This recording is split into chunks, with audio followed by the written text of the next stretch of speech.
सब ब्रजवासी पहुंचे और कुरुक्षेत्र में जाकर के जैसे ही देखा, महाराज बड़े बड़े महल खड़े हैं, बड़ी बड़ी अटारियां, ऐसे तो शिविर लगे थे कि महल जैसे शिविर दिख रहे थे, और सब जगह भीड़ लगी है। केवल किसकी? बोले द्वारिकाधीश पधारे, उनके दर्शन की भीड़ लगी है। यशोदा मैया, नंद बाबा एक दूसरे के हाथ पकड़ करके और छड़ी हाथ में लेकर के घूमते हुए जा रहे हैं। यशोदा मैया बोली, आपने मुझसे कही कि वहां तो लाला आवेगो, लाला मिलेगो, यहां तो कोई सुध ही नहीं पड़ रही, लाला कहाँ है? बोले आप चिंता क्यों कर रही हो, अभी मिलेंगे ना लाला से, अभी पूछूं कहाँ है ठाकुर जी। अब तो नंद बाबा भोरे बारे ब्रजवासी वहां जाकर के लोगों से कहें, भैया कन्हैया कहाँ है? द्वारिका के लोग बोले, कौन कन्हैया? अरे कन्हैया श्री कृष्ण। अरे अरे भैया ऐसे कन्हैया कन्हैया क्यों बोल रहे हो? जगत प्रतिपालक, राजाधिराज, देवकी नंदन, वसुदेव नंदन, ब्रज उर चंदन, श्री कृष्णचंद्र जी महाराज, सम्मान से नाम लीजिए उनका, राजाधिराज हैं। नंद बाबा कहने लगे, हाँ भैया अब इतना लंबो तो याद होएगा ना हमें, तो अब कृष्ण ही, श्री कृष्ण कहाँ है? द्वारिकाधीश श्री कृष्ण कहाँ है? बोले सामने वो जो पूरी लंबी कतार खड़ी है ना दर्शनार्थियों की, वो सब उन्हीं के दर्शन करने जा रहे हैं। सूर्य ग्रहण का समय है, पूरे विश्व भर के भारतवर्ष के ऋषिगण आए हैं। ठाकुर जी का तुलसी अर्चन चल रहा है, ठाकुर जी का सहस्त्रार्चन चल रहा है, भीतर भगवान के पुष्पार्चन चल रहे हैं। यशोदा मैया, नंद बाबा तुलसी अर्चन, पुष्पार्चन, सहस्त्रार्चन समझ ही नहीं पा रहे, ये होवे का है भैया? बोले अच्छा। भीड़ लगी है चारों तरफ ठाकुर जी के दर्शन की, और वही भीड़ में श्री नंद यशोदा पहुंचे। द्वारपालन से जाके कहें, भैया कन्हैया यहीं भीतर ही बैठो है? बोले श्री कृष्ण कन्हैया? बोले जी जी जी, हाँ वो द्वारिकाधीश जी यहीं विराज रहे हैं, हमें वाको दर्शन करने मिल सके। द्वारपाल ने पूछी, आपको परिचय? बोले भैया हम ब्रजते पधारे हैं, हम नंद बाबा हैं जी, यशोदा मैया है, 11 वर्ष 56 दिन ठाकुर जी हमारे पास ही रहे ब्रज में, बहुत दिन है गए, 100 वर्ष है गए, तो आज उनके दर्शन करवे आए। जैसे सुने नंद यशोदा, द्वारपाल के नेत्र सजल हो गए, दंडवत हो गए चरणों में। बोले भगवान आप श्री नंद बाबा हैं, आप श्री यशोदा मैया हैं? बोले जी। बोले भगवान मैं आपको कहा बताऊं, वर्णन को विषय नहीं है, लेकिन हमारी द्वारिका में ठाकुर जी भले ही वसुदेव जी के पुत्र हैं, भले ही यशोदा मैया के, भले ही देवकी मैया के पुत्र हैं, पर आज भी हमारी द्वारिका में जन्माष्टमी में पूरा द्वारिका गावे, नंद घर आनंद भयो जय कन्हैया लाल की, यशोदा के लाला भयो जय कन्हैया लाल। अरे कहां तक कहें, स्वयं देवकी वसुदेव भी यही कीर्तन को गावे कि नंद घर आनंद भयो। आज नंद बाबा के दर्शन है रहे, चरण पकड़ लिए, चरणन की धूल अपने माथे से लगाने लगे। आप भीतर पधारो, 4-5 सैनिक लगा दिए, बोले इनको लेके भीतर आओ। भीड़ बड़ी लगी है महाराज, ठाकुर जी की अर्चना चल रही है, ठाकुर जी सिंहासन पर बैठे हैं, संत महापुरुष कोई तुलसी अर्चना कर रहे हो, कोई पुष्प अर्चना कर रहे हैं, ठाकुर जी बैठ करके प्रेम से अपनी अर्चना करवा रहे हैं। इतने में एक द्वारपाल गया दौड़ा दौड़ा, बोले ठाकुर जी ब्रज से नंद यशोदा मैया पधारे। नंद यशोदा नाम सुनते ही ठाकुर जी को स्मृति नहीं रही कि मैं कहां हूं, क्या चल रहा है, किस भाव में है।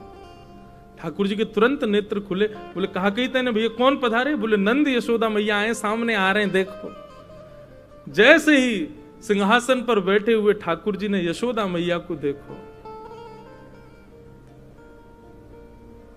ठाकुर जी कूदे नहीं, इतने देहाभिमान शून्य हो गए, देह की सुध नहीं हुई कि ठाकुर जी वहीं मानो जैसे मूर्छा अवस्था में गिर पड़े हों।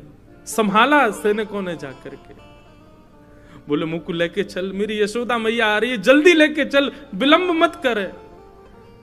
ठाकुर जी को लेकर के आए। यशोदा मैया के नेत्रों की ज्योति अभी उतनी है नहीं, रो रो करके कृष्ण के स्मरण में यशोदा मैया के नेत्रों की ज्योति चली गई है। ठाकुर जी गए, जाकर के अपने सबसे प्रथम तो मुकुट को यशोदा मैया के चरणन में पधराया, और जैसे ही यशोदा मैया के मधुर चरणार बिंदों को अपने हृदय से लगाए, ठाकुर जी छोड़े नहीं। समस्त पटरानियां खड़ी हैं, बड़े बड़े ऋषि महापुरुष खड़े हैं, सूर्य ग्रहण का काल है, सब यहां अर्चना वंदन कर रहे हैं, बड़े बड़े ब्राह्मण तप में बैठे हैं, जप में बैठे हैं, और यहां एक अलग ही दर्शन हो रहा है। द्वारिकाधीश श्री यशोदा मैया के चरणों से लिपट करके करुण क्रंदन कर रहे हैं। यशोदा मैया ने नीचे झुक करके लाला को उठायो, हृदय से लगायो, कभी लाला के नेत्रन को स्पर्श करें, कभी कान को स्पर्श करें, कभी नासिका को स्पर्श करें, मुख को स्पर्श करें, और स्पर्श करके मैया कह रही, लाला तू तो बड़ो ही ना भयो, तू तो बिल्कुल नेक्सो सोई है। जैसे स्पर्श को भाव, जैसे स्पर्श को सुख तेरो बाल्यकाल में, लाला तेरो अभी भी वैसो ही है। इतना रोए द्वारिकाधीश। यशोदा मैया ने जो वस्त्र धारण किए थे सब गीले हो गए ठाकुर जी के अश्रुओं से। महामंत्री सेनापति सब विचार कर रहे हैं, आसन लगाओ, सिंहासन लगाओ। ठाकुर जी बोले दूर करो सबको, मैया तू जल्दी बैठ भूमि पर। यशोदा मैया बैठ गई, और जैसे कोई 1-1.5 वर्ष, 2 वर्ष, 3 वर्ष को बालक गोद में लिपट करके, गोद में लेट करके और मैया के वक्ष से लिपट जाए, ऐसे द्वारिकाधीश राजाधिराज सामने नाती खड़ा है, सामने ठाकुर जी के परपोते खड़े हैं, सामने ठाकुर जी के पुत्र खड़े हैं, और ऐसी स्थिति में श्री यशोदा मैया के हृदय से लिपट करके ठाकुर जी उनके वक्ष को टटोल रहे। मैया से कह रहे, मैया मुंह को अपना दूध पिवाए दे। यशोदा मैया से लिपट गए और बार बार कह रहे, मैया मुंह को क्षमा कर दे, मैं तुमको वचन दे के गयो लेकिन नहीं आयो, मैया मुंह को क्षमा कर दे।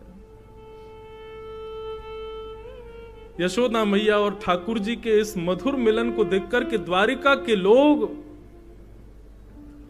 अपने प्रेम पर प्रश्न चिन्ह उठाने लगे। क्या हम वास्तव में द्वारिकाधीश से प्रेम करते हैं? ये कैसा प्रेम इन ब्रजवासियों का? नंद बाबा यशोदा ठाकुर जी के चरणों का स्पर्श कर रहे हैं, केश में हाथ घुमा रहे हैं। यशोदा मैया वक्ष से लगा करके लाल जी को खूब दुलार कर रही है।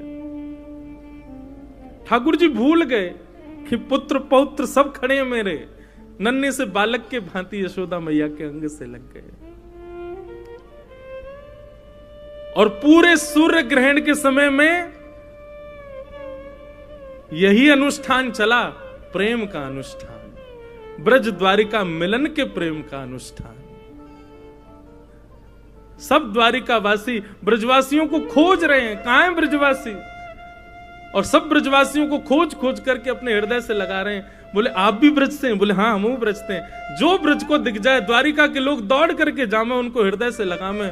सब ब्रज द्वारिका मिलन महोत्सव कर रहे हैं।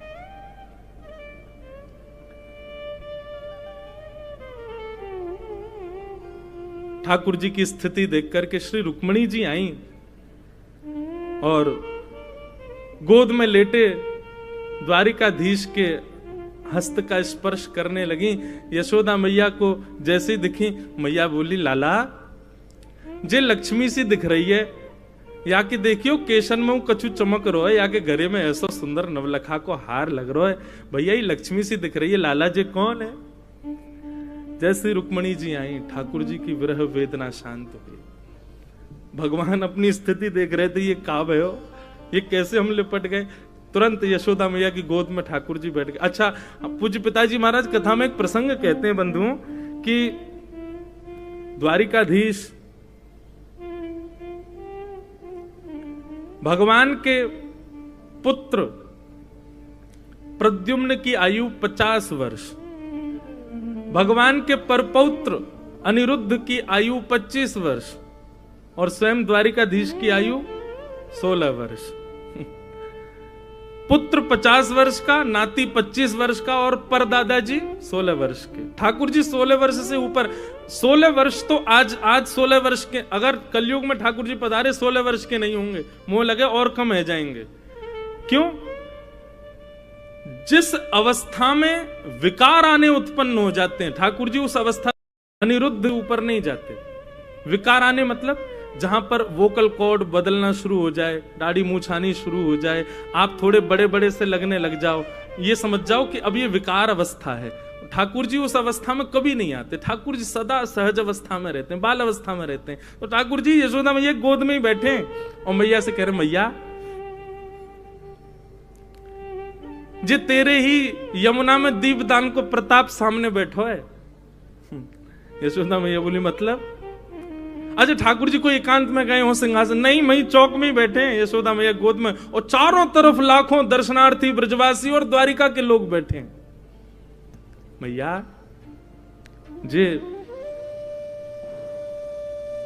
रुक्मणी है जासे मेरो ब्याह भयो है, तेने बड़े दीपदान किए, मेरे लाला की लक्ष्मी जैसी बहू आवे, मेरे लाला की ऐसी बहू आवे कि चार लोग देख के कहें अरे भैया ऐसी बहू होनी चाहिए, मेरे लाला की ऐसी बहू आवे कि पूरा ब्रजमंडल युग युगांतर तक याद रखे। देख ले मैया तेरी बहू सामने बैठी है। एक भुजा से द्वारिकाधीश को हृदय से लगा रही हैं, दूसरी भुजा से श्री रुक्मणी जी को हृदय से लगा रही हैं। रुक्मणी जी के भी नेत्र सजल हो गए यशोदा मैया के अंग से लग करके।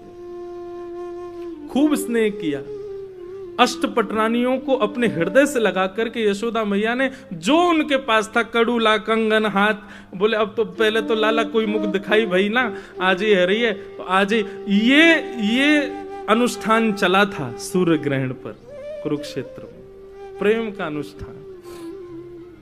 यशोदा मैया कोई को अपनी पाजेब उतार के पहना रही हैं, कोई को अपने हाथन की अंगूठी दे रही हैं, कोई को अपने गले को हार उतार के दे दें, कोई को अपने कानन को कुंडल दे रही हैं। सब मना करें, बोले मैया आपको, बोले नहीं ये मेरी मुख दिखाई है, तू मेरी बहू है, मेरे लाला की बहू है, क्यों नहीं दूंगी, ये सब तुम्हारा ही तो है, तुम्हारे काजी तो मेरे पास है।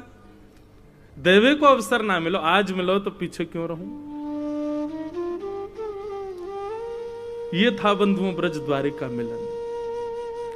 और तभी पता चली भीतर बैठी देवकी मैया को कि यशोदा जी आई। देवकी और वसुदेव जी दोनों पधारे। यशोदा मैया के कान में ठाकुर जी बोले, मैया सामने देवकी मैया आई है, मैया को कम दिखाई दे ना, या हमारे ठाकुर जी संबंध को परिचय दे रहे हैं। बोले मैया देवकी मैया सामने आई है। देवकी मैया को देखते ही यशोदा मैया दंडवत साष्टांग प्रणाम करने लगी। देवकी मैया कह रही, अरे बहन कहा कर रही हो। बोले विधाता कृपा करे तो आपके चरणन की कण से मुंह पे नेक अनुग्रह है जाए तो या जन्म में तो ना मिलो, लेकिन अगले जन्म में कृष्ण जैसा पुत्र मुंह को भी प्राप्त हो, ऐसा अनुग्रह मुंह पे है जाए। देवकी मैया के चरणन से लग गई। देवकी मैया ने उठाकर के हृदय से लगाया। ये मधुर मिलन, खूब स्नेह दे रही हैं एक दूसरे को। बोले आपको पुण्य कितनो श्रेष्ठ है, कन्हैया जैसो लाला आपके घर भयो। बोले मेरे पुण्य की कहा कहोगी बहन, मेरे तो 6 बालकन को कंस ने मार दियो, 7वें बालक को जन्म ना भयो, 8वें बालक के रूप में कन्हैया आयो, पर कंस तो इतनो क्रूर राजा, जन्म लेते ही बालकन को मार दे। ये तो आपके और नंद बाबा को प्रताप हो कि हमारो लाला सुरक्षित रहो। 11 वर्ष 56 दिन तक आपने वहां को खूब ध्यान रखो। आज भी हमारी द्वारिका में कोई यो ना के देवकी के लाला की जय, सब यूं ही के नंद यशोदा के लाल की जय। नंद घर आनंद भयो जय कन्हैया लाल की। हर जन्माष्टमी आपके ब्रज को छोड़े भय, भले ही लाला को 100 वर्ष है गए होंगे, लेकिन हमारी द्वारिका में तो आज भी द्वारिकावासी नंद घर आनंद भयो, यशोदा के लाला भयो। और मैं कोई को रोकू ना, मुझको भी तो वही में सुख मिले। यशोदा मैया और देवकी का मिलन हुआ। सब ब्रज अवध के लोग, ब्रज और द्वारिका के लोग मिल रहे हैं। द्वारिका के लोग बहुत सम्मान कर रहे हैं ब्रजवासियों का। ये स्थिति देख करके सब भूल गए किसके क्या जब चल रहे हैं, क्या अनुष्ठान चल रहे हैं। हवन की सारी अग्नियां ठंडी पड़ गई महाराज। जहां प्रेम की बाढ़ आ गई हो वहां कौन सी अग्नि जल सके। ऐसा मधुर मिलन हो रहा है। तभी एक सखा ने जाकर के ठाकुर जी को संकेत किया, लाला श्री जी पधारी हैं। श्री जी का नाम स्मरण सुनते ही ठाकुर जी मंत्रमुग्ध हो गए। एक बार को ठाकुर जी भूल ही गए कि हम द्वारिकाधीश हैं, पर श्री जी का नाम सुनते ही तो ठाकुर जी की व्याकुलता और बढ़ गई। बोले कहां है? बोले कुंज में विराज रही हैं, आप चलो। ठाकुर जी बड़े सहमे सहमे से श्री जी के पास जा रहे हैं। जैसे ही ठाकुर जी ब्रजवासियों के शिविर में प्रवेश करते हैं, किशोरी जी बैठी हैं। किशोरी जब से ब्रज छोड़ के ठाकुर जी गए ना, तब से एकांत में रहती हैं, बस अष्ट सखियों के मध्य में रहती हैं, बहुत कम वार्ता करती हैं। जैसे ही ठाकुर जी ने शिविर में प्रवेश किया, किशोरी जी के नेत्र खुले। तुरंत ललिता, मुंह को ऐसा क्यों लग रहा है कि कन्हैया आ रहे हैं? बोले नहीं, कन्हैया क्यों आएंगे? अभी अभी मुझको पता चली, उनको तो सहस्त्रार्चन, तुलसी अर्चन आदि सब चल रही है। वो सूर्य ग्रहण को समय है ना, तो सब वहीं व्यस्त हैं। पूरे भारतवर्ष के बड़े बड़े संत ऋषि पधारे हैं, सब वहीं पर अर्चना कर रहे हैं। वो तो बहुत व्यस्त हैं, लाडली जी वो कैसे आवेंगे? किशोरी जी बोली, मुझे उनके तन की सुगंध पता है, और इस समय आभा मंडल वायु जो बह रही है उसमें ठाकुर जी के तन की सुगंध आ रही है, और मुझको पूर्ण विश्वास है कि श्याम सुंदर पधार रहे हैं। इतने में ही शिविर का जो कपाट था वो खुलना हुआ, और जैसे ही वहां से प्रवेश किया द्वारिकाधीश ने, देख करके सब सखियां भाव विह्वल हो गई। किशोरी जी भाव विह्वल नहीं हुई, नीचे नेत्र करके बैठी हैं। पता है कि ठाकुर जी आ गए, पर देखूं कैसे, किस अंग को पहले देखूं? 100 वर्षों की प्रतीक्षा। चरणों को देखूं, हस्त कमल को देखूं, मुखमंडल को देखूं, कहां से प्रारंभ करूं देखना? ठाकुर जी जहां खड़े वहां से मुंह इतर करके श्री जी बैठी, कैसे देखूं, किसको पहले देखूं? ललिता विशाखा को थोड़ी सुध आई, श्री जी के बगल में स्थान था, वहां आसन ठाकुर जी का पधराया, इत्र का छिड़काव किया, गुलाब जल बिछाए, आओ लालन विराजो। ठाकुर जी बोले नहीं, अपना मुकुट उतार करके श्री जी के चरणों में रखे, और श्री जी के सिंहासन से टेक लगा के ठाकुर जी चरणों में विराजमान हो गए, चरणों में बैठ गए। और स्वयं द्वारिकाधीश अपने कर कमलों से श्री जी के मुखमंडल को अपनी ओर करते हैं, और कितना सुंदर स्वरूप है श्री जी का।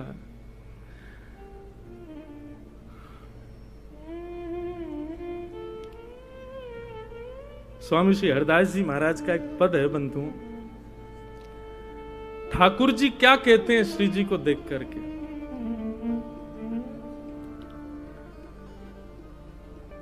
प्यारी जू जब जब देखूं तेरो मुख, तब तब नयो नयो लागत। हे श्यामा जी, वैसे तो आप निरंतर द्वारिका में भी हम रहें तो हमारे चित्त में रहते हैं, पर निरंतर आपके हर बार के रूप की वर्णन कहा करूं? हर बार एक नयो रूप से दिखे आप में। स्वामी श्री हरदास जी कहते हैं, प्यारी जू जब जब देखूं तेरो मुख, तब तब नयो नयो लागे, तब तब नयो नयो लागे। रूप तो वही है, लेकिन वाकई कांति ऐसी अद्भुत है जाए कि हर बार ऐसा लगे कि मैंने कोई नयो रूप देखो। आपके रूप की बलैया कोटि चंद्र ते कहां दुराऊं, री नए नए रागत। श्री हरिदास के स्वामी श्यामा कहत काम की सांति, न होई तुष्टि रही निस दिन जागत। कोटि कोटि चंद्रमान से भी यदि आपकी नजर बलैया उतारूं तो भी फीको लगे, ऐसा मधुर स्वरूप है ठाकुर जी श्री जी को। किशोरी जी को मुखमंडल देखा और जैसे किशोरी जी का मुख अपनी ओर किया, श्री जी के नेत्र ठाकुर जी के नेत्रों से मिले। अब श्री जी भी अपने सिंहासन से उतर करके नीचे विराजमान हो गए और विराजमान होकर के कहती हैं, श्याम सुंदर 100 वर्ष की प्रतीक्षा के बाद आए हो, कछु दोगे नहीं मुझको? ठाकुर जी बोले, जो मांगोगे सो देंगे, आप आज्ञा करो एक बार, कहा चाहिए? बोले, जादन आप ब्रज छोड़ करके गए, हमसे एक वचन लेकर के गए कि हे श्यामाजू, एक अश्रु बिंदु भी यदि पृथ्वी पर गिरा तो मैं अपनी लीला उसी समय संवरित करके प्रस्थान कर जाऊंगा। यदि आप चाहती हैं कि आगे की लीला संवरण हो, आगे की लीला व्यवस्थित चले, तो आप मुझे वचन दीजिए कि एक अश्रु बिंदु भी आपके नेत्रों से नीचे पृथ्वी पर गिरना नहीं चाहिए। प्रलय आ जाएगा, पृथ्वी रसातल में चली जाएगी। आपके वह वचन को निर्वहन करते भाई आज 100 वर्ष है गए, एक अश्रु बिंदु भी मेरे नेत्रन से नहीं आई है। मैं आपसे यही मांगना चाहूं, आज मुझ को आज्ञा दे दो। वो जो हृदय में सागर, वो जो हृदय में तालाब नदी बन चुका है और नदी के भाव से अब सागर बन चुका है, वाकु अब यहां से प्रस्थान करन दो। मुझ को रोवे को वरदान दे दो, मैं थोड़ा रोना चाहूं। 100 वर्षन से 2 कार्य श्री जी ने नहीं किए, एक तो सोई नहीं है, दूसरी नेत्रों से एक अश्रु बिंदु भी प्रकट नहीं किया। और आज ठाकुर जी के उस मधुर रूप को देख करके श्री जी कहती हैं, आप आज्ञा करो।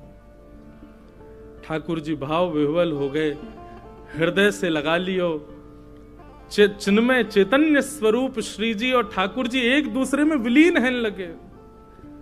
सब सखियां रूप को देख करके आनंदित हैं लगी।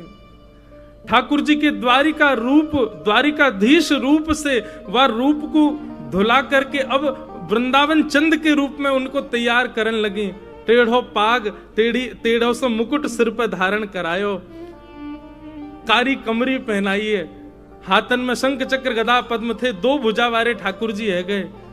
कर में मुरली पधरा दई, ठाकुर जी की कारी कामर डाल करके चंदन को इत्र लगायो, ठाकुर जी की मधुर पत्रावली को श्रृंगार करके श्री जी के बगल में बैठा दिया। द्वारिकाधीश साक्षात कृष्ण रूप दिख रहे हैं। सब सखियां सहचरियां इस रूप को देख करके कह रही हैं, लाला 100 वर्ष पहले के रूप को देख करके आज तक जीवित रही, अब आज यार युगल रूप को देख के आगामी 100 वर्ष तक तुम ना भी दिखोगे तो भी रह लेंगे, बस आज दिख गए यही बहुत है।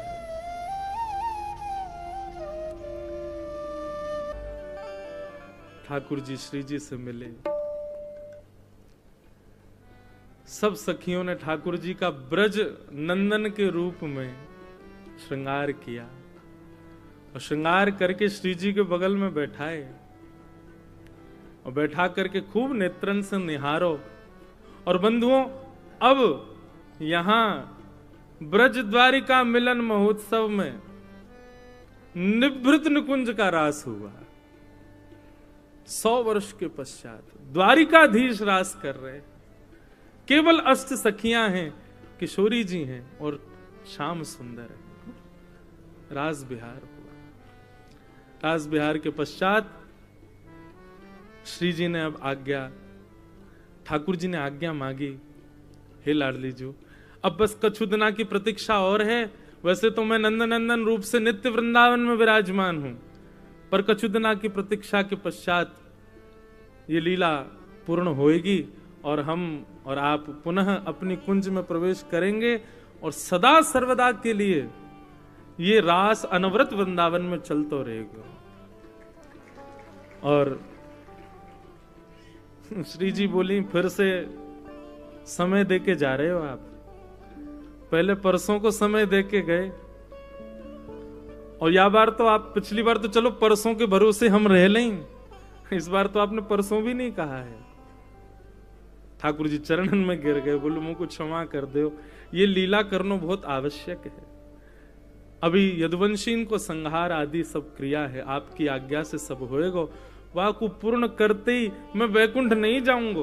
कहा करूं वैकुंठ ही जाए, नहीं जाऊंगा, सीधे वृंदावन आऊंगा और सदा सर्वदा के लिए वृंदावन में हम आप निवृत्त निकुंज में लीला विहार करेंगे। ब्रज द्वारिका में मिलन में यह वचन किशोरी जी ने दियो, ठाकुर जी ने दियो। किशोरी जी जिद्दी नहीं है, किशोरी जी पीछे थोड़ी पड़े ठाकुर जी के, जामे आपकी रुचि जैसा आपको। कितना सुंदर भाव भाई जी का ये, मैंने पहली बार गाया, मुझे तो आता भी नहीं, बस गा दिया। ऐसे 16 गीत हैं, एक गीत ठाकुर जी गाते हैं, फिर दूसरा गीत किशोरी जी गाती हैं, फिर एक गीत ठाकुर जी गाते, फिर किशोरी जी गाती हैं। ऐसे भाई जी ने आज ही सुबह जब देख रहा था तो हमारा एक बालक हमसे बोले, महाराज जी कभी श्री जी की कृपा हो तो अगले या कभी भी, कोई वचन नहीं दे रहा हूं, पर ठाकुर जी के ही उत्सव में वर्ष भर तो हम कथा करते हैं, ये तो हमारी लाल जी से चर्चा है, इसमें कभी 16 गीत गाएंगे, पूरे 16 गीत जो ठाकुर जी और श्री जी के हैं, और उन्हीं पे ही चर्चा, जो यथामति शक्ति गुरुजनों की आज्ञा लाल जी की इच्छा से होगी वो करेंगे।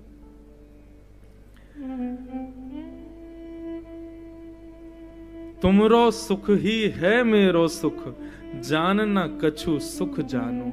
आप जिसमें सुखी वही मेरो सुख है, और मेरे लिए अन्य कोई मेरे द्वारा निर्मित कोई सुख नहीं है लाल जी।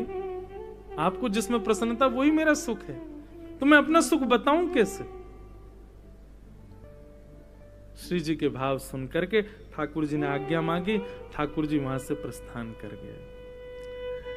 आज 100 वर्ष के बाद श्री जी ने पहली बार कही, ललिता जी शयन शैया लगाओ, आज शयन करेंगे हम। 100 वर्ष के बाद ठाकुर जी की काली कामर नित्य श्री जी ओढ़ती हैं और वंशी को अपने चित्त से लगाती हैं। आज 100 वर्ष के बाद श्री जी को निद्रा आई है, पड़ गई शयन शैया पर। ठाकुर जी जैसे ही लौट करके गए, ठाकुर जी का अद्भुत श्रृंगार ब्रज के नंदन बना के भेजे गोपी ने। ऐसा श्रृंगार तो कभी द्वारिका में भी नहीं हुआ ठाकुर जी का। श्रृंगार को देख करके महाराज रुक्मणी को यह भी भान नहीं रहा कि मैं रुक्मणी हूं। ऐसा रूप, ऐसा सौंदर्य, ऐसा श्रृंगार। श्याम सुंदर, हे द्वारिकाधीश, कहां गए थे आप? ये इतना सुंदर श्रृंगार। ठाकुर जी के नेत्र ही बता रहे थे कहां गए थे। नेत्रों में हल्के हल्के अश्रुबिंद हैं, नेत्र लाल पड़े हैं। समझ गई रुक्मणी जी कि श्री जी पधारी। ठाकुर जी तो जाकर के अपने कक्ष में विराजमान हो गए, लेकिन रुक्मणी जी की व्याकुलता बढ़ गई अब कि मैं जाऊं, मैं भी श्री जी का दर्शन करूं। अपनी अष्ट सखी, अष्ट भगवान की पटरानियों को संग लेकर के श्री रुक्मणी जी गई हैं श्री जी का दर्शन करने के लिए। आज श्री जी पौड़ी हैं, पहली बार 100 वर्ष बाद सोई। ललिता विशाखा को बड़ो चैन मिलो है, द्वार पर बैठ गई हैं। बोले कि अब चाहे ब्रजवासी अपनो ग्रहण आदि पूर्ण करके चली जाए, श्री जी तो तभी जाएंगी जब निद्रा पूरी होगी। 100 वर्ष की निद्रा है। मधुर सुगंधी ठाकुर जी के अंग की आ रही है, कारी कमरी हो रही भई है, वंशी चित्त से लगी भई है। श्री जी मधुर शयन कर रही हैं।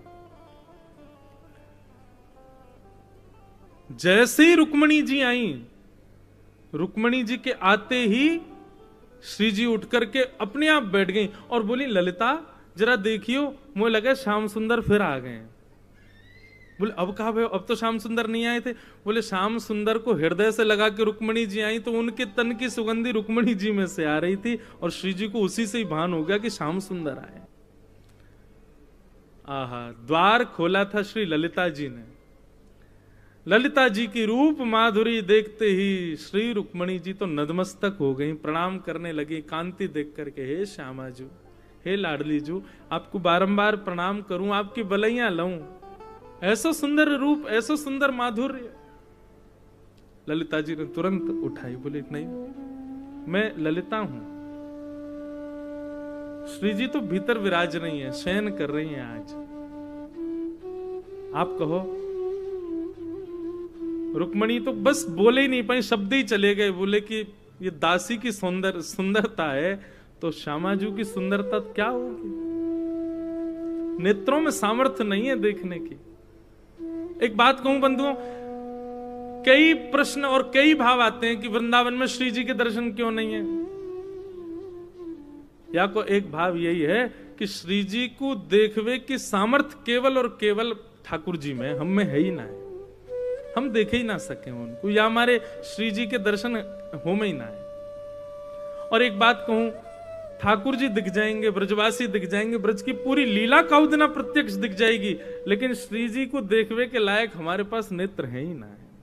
उनके दर्शन तो ना है सके। उनकी तो बस कृपा ही इतनी है, उनको तो भाव ही इतना कि वाकू बोलते बोलते रसिक जन भावुक कह जाएं। श्री जी को नाम गाते गाते लोग कितने वर्षन की समाधि में चले। और इनकी छोड़ो, श्रीमद् भागवत के वक्ता श्री शुकाचार्य जी महाराज, श्री शुक मूर्छित भय मास षट, 6 महीने के लिए मूर्छित हो गए शुकाचार्य जी श्री जी का नाम बोलते ही। जिनका नाम, जिनका रूप, जिनकी लीला, जिनके केवल अनुभव मात्र से ऐसी स्थिति हो जाती है, वो प्रत्यक्ष दिखेंगी हमको?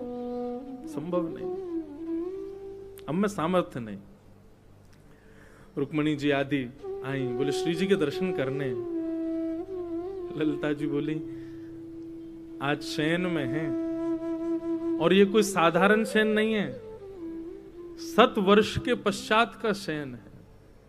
या हमारे हम किशोरी जी को उठाए ना सकें, पर आपकी बहुत इच्छा है तो झरोके में से श्री जी को दिखा देंगे। और एक झरोके में लेके गई।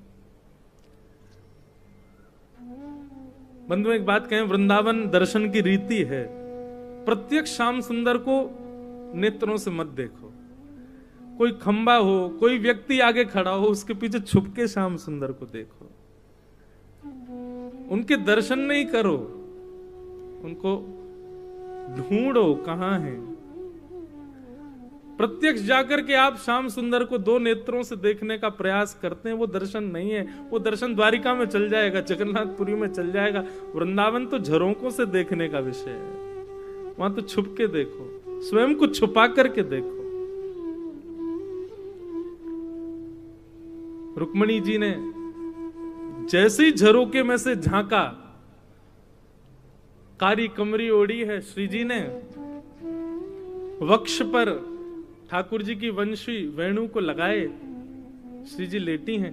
और बस उसी समय रुक्मणी जी का देखना हुआ, और उसी समय श्री जी ने कारी कमरी में से नेक अपनो चरण बाहर निकारो।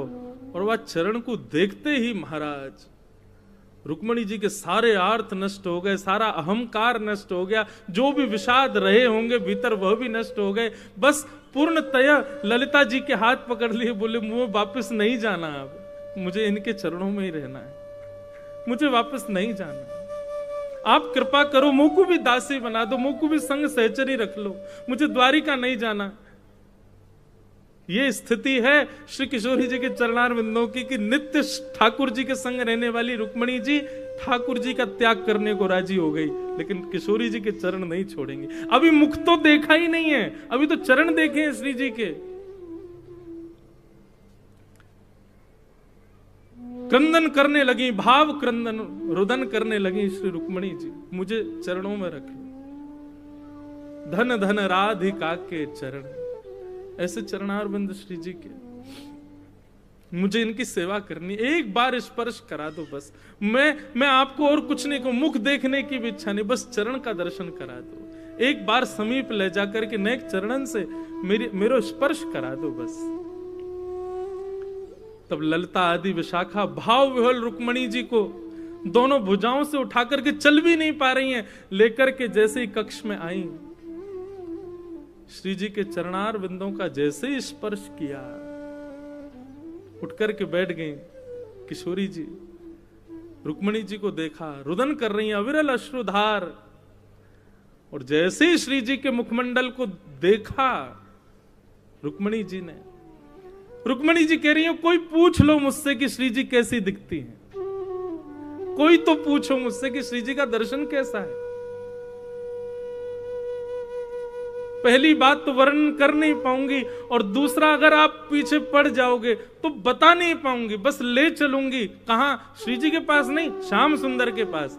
और श्याम सुंदर को ले जाकर के सुंदर चुनरी पहनाऊंगी, सुंदर आंखन में काजर लगाऊंगी, उनके घुंघराले केशन को खोल दूंगी, बस अपने भाव से उनके श्याम वर्ण को गौर वर्ण कर दी, समझियो यही है श्री जी, यही है किशोरी जी, यही है हमारी लाडली जी। कोई अंतर नहीं है, कोई भेद नहीं है। रुक्मणी जी तो ये आश्चर्य में है कि दोनों एक से ही दिखते हैं, बिल्कुल ऐसे ही नेत्र हैं श्री जी के, वैसे ही नेत्र हैं ठाकुर जी, वैसी नासिका, वैसे ही ओष्ठ, पलक झपकने को तरीका भी सबन को अलग होवे, श्री जी और ठाकुर जी पलक भी वैसे ही झपके जैसे एक ही है, बिल्कुल कोई अंतर नहीं। रुक्मणी जी से ज्यादा कौन जाने, 24 घंटा ठाकुर जी की सेवा में रहे, गर्दन हिलावे को, बोलवे को, उठवे को, अचकवे को, सब बिल्कुल एक जैसा है, बस गौर वर्णा है, वो श्याम वर्ण है, कोई अंतर नहीं।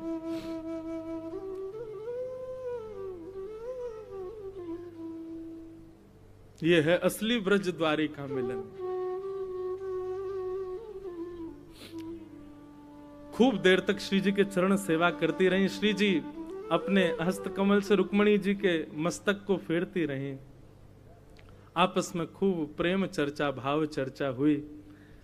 रुक्मणी जी ने प्रार्थना की कि श्री जी 16,100 सखियां और हैं, मेरी बहन 16,100 और हैं, आप कृपा करो ना, मैं तो चाहूं कि ऐसा दर्शन उनको भी प्राप्त हो। ये सेवा आप तो ऐसी कृपा कर दो, हम यहां से द्वारिका जाएंगे ही नहीं। 16,108 को आप अपने संग ले चलो। अगर आप हमसे पूछो तो हम तो आपको वर्ण करवे, आपसे ब्याह करवे को तैयार हैं। 16,108 आपके संग चल देंगे वृंदावन, हमें ना जानो द्वारिका, द्वारिकाधीश रहे अपने यदुवंशी के संग, हमें तो आपको संग चाहिए, अब आपके संग चलेंगे। किशोरी जी बोली नहीं, ध्यान रखो हमारे हृदय बिहारी को, कछु दिना के बात हो रहे, खूब स्नेह करो, खूब भाव, फिर आप आ जाइयो कुंज में, आप भी विराजमान है जाइयो, वहां कुंज की लीला में फिर संग रहेंगे। और रुक्मणी जी प्रणाम करके आज्ञा लेकर के कि आप पधारो, ऐसा भाव रख करके गई। श्री जी बोली ठीक है, मैं प्रयास करूंगी, आऊंगी। और रुक्मणी जी वापस चली गई, प्रतीक्षा कर रही हैं कब श्री जी पधारेंगी, कब किशोरी जी आएंगी। और सायंकालीन समय भयो, 16,100 पटरानियां अपनी पलकें बिछाएं खड़ी हैं, सब प्रतीक्षा कर रही हैं, श्याम सुंदरा श्री किशोरी जी पधारेंगी। और तभी ललिता, विशाखा, सब अष्ट सखीन के साथ श्री जी पधारे। श्री जी के रूप माधुरी को दर्शन, श्री जी के चरणन को दर्शन, श्री जी के भाव को दर्शन करके सब निहाल हो गई, कितनी तो मूर्छित हो गई, गिनती नहीं, श्री जी को रूप देख करके। खूब सारी सामग्री प्रस्तुत की गई, गरम दूध का पात्र। अब सखियों को सबने, रुक्मणी आदि ने कही आप सब कोने हैं, जाओ हम सेवा में रहेंगी, हम कुछ सेवा को अवसर दो।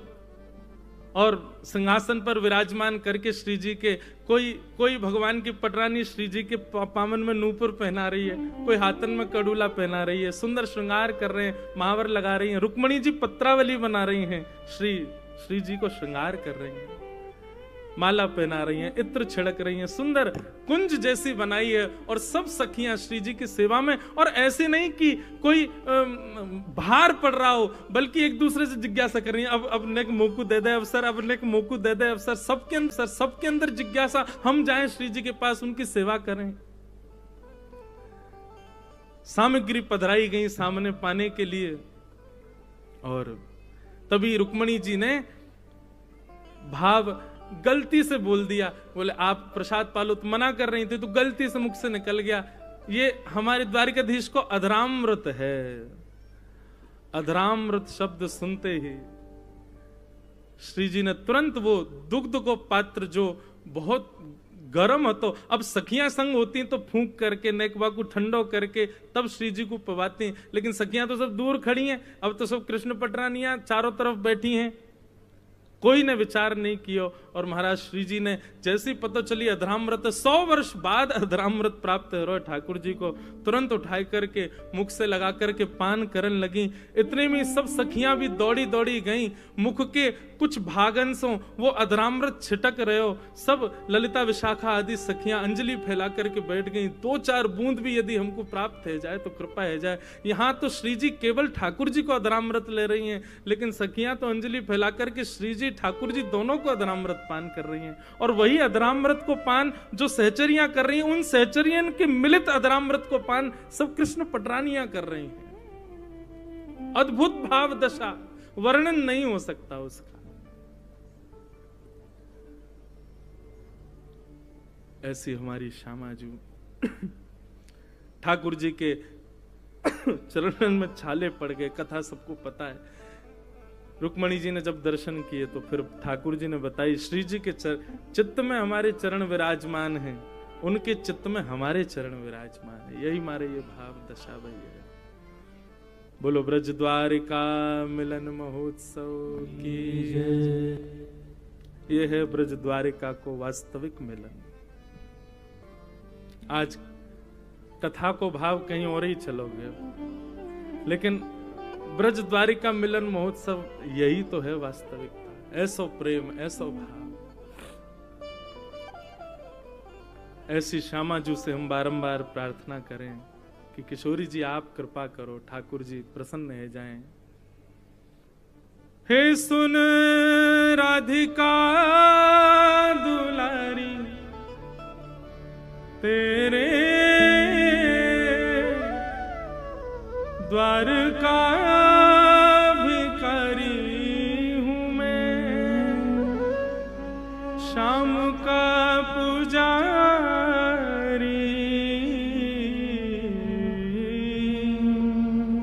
पीड़ा है हमारी हमें श्याम ना मिला, हमें श्याम ना मिला, हमें श्याम ना मिला, हमें श्याम ना मिला। हे सुन राधिका दुलारी, सुन राधिका दुलारी तेरे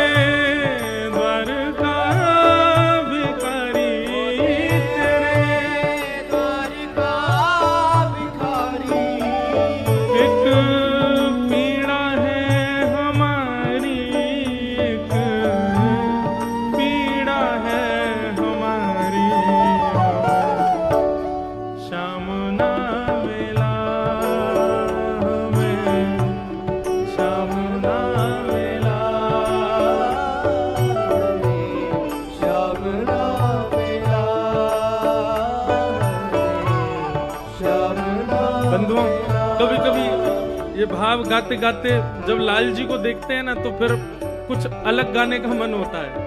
हमें श्याम मिल गया, हमें श्याम मिल गया, हमें श्याम मिल गया, हमें श्याम मिल गया। हे सुन राधिका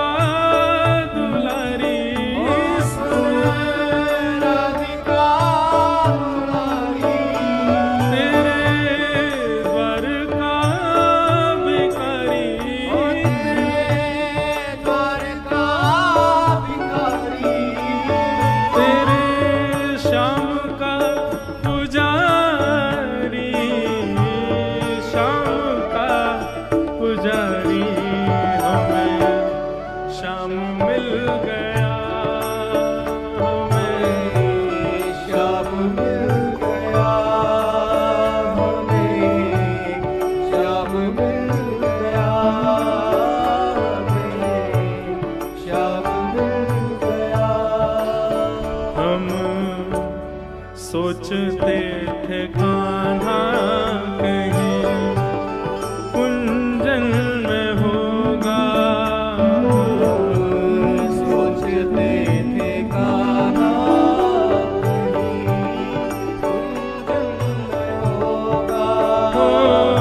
मन में बंधी थी जो आशा, मन में जगी थी जो आशा, आशा हुई रे निराशा, झूठी दे गया दिलासा।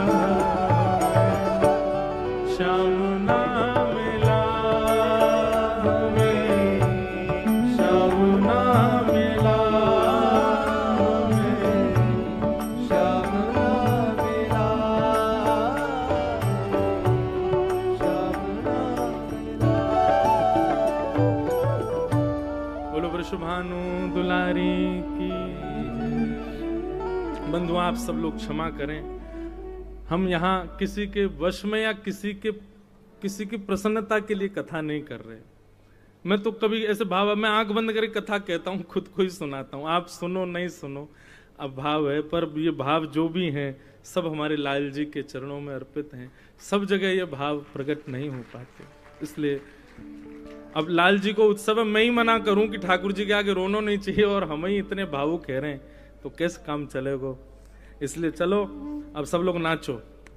श्यामा हृदय कमल सो प्रगट्यो, श्यामा हृदय कमल सो प्रगट्यो, श्यामा हृदय कमल सो प्रगट्यो, श्यामा हृदय कमल सो प्रगट्यो, और श्याम हृदय तू भाई वृंदावन प्यारो वृंदावन, ओ वृंदावन प्यारो वृंदावन, हे वृंदावन मेरो वृंदावन, हे वृंदावन प्यारो वृंदावन, सब सुख सागर रूप उजागर